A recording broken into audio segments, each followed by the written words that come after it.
Angela Kim from thesquishymonster.com, and today I'm bringing you my recipe for some ooey gooey, deep, dark, intense, chocolatey decadence. And it's 3 layers, and there's kind of like a great big crunch from the pretzels, and then this ooey gooey salted caramel that just oozes everywhere, and beneath it all is this super fudgy, intense, deep, dark chocolate brownie.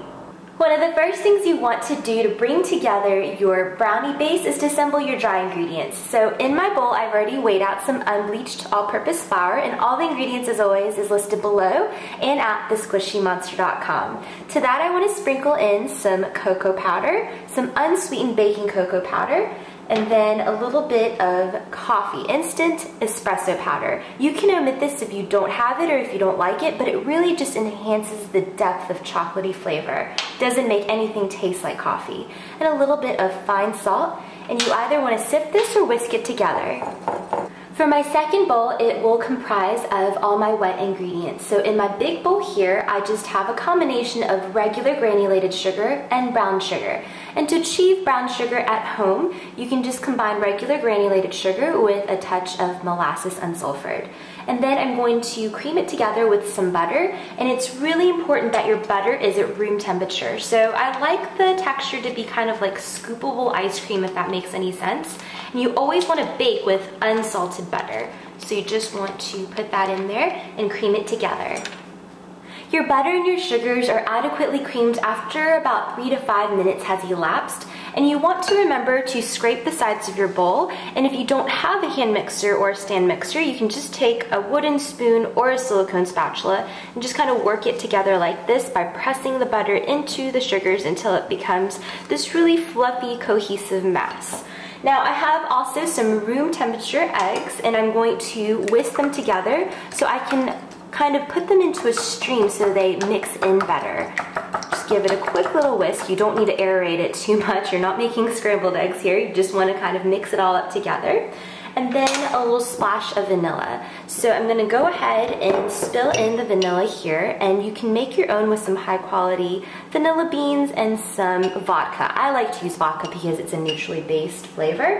And you want to mix it all in together as you simultaneously stream in your eggs. Once you whipped out all the yolky streaks in your wet batter, you can begin introducing your dry ingredients, your bowl number 1, into the wet ingredients in about thirds. You don't want to dump it all in at once, otherwise all of it will kind of be all over you and you'll be covered with this chocolatey downy powder, and it won't even saturate completely. So you want to do this carefully in different portions. And before, it didn't matter about over mixing it, but as soon as the flour hits the wet bowl, you don't want to risk overextending the gluten strands. So you just want to mix to combine. So I like to go in there with a spatula and hand mix it or fold it in together, and then finish off with the mixer.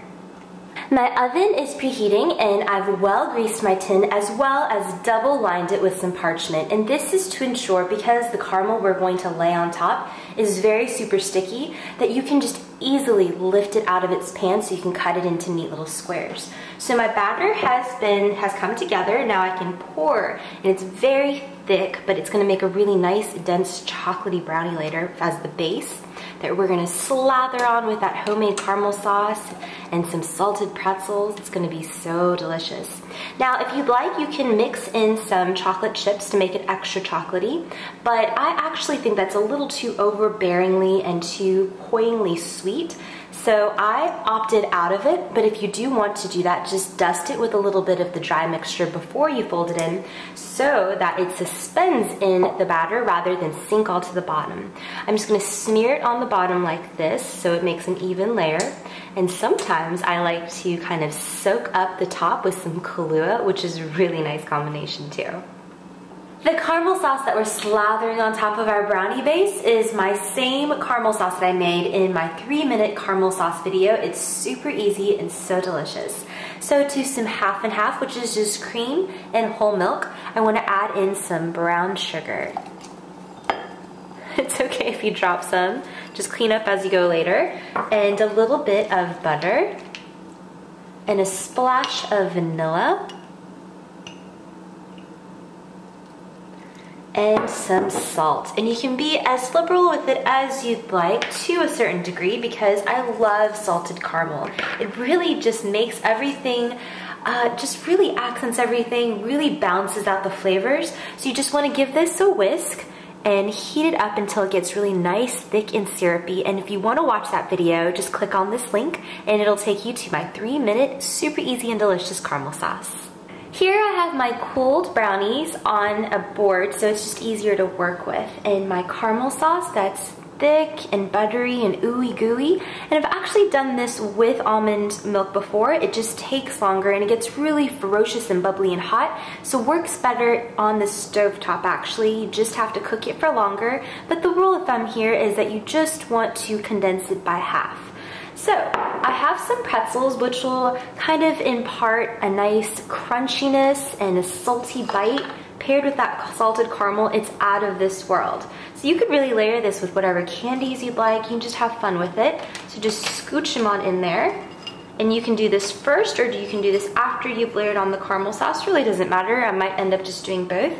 And then just lazily just drizzle on that caramel sauce on top. Mmm.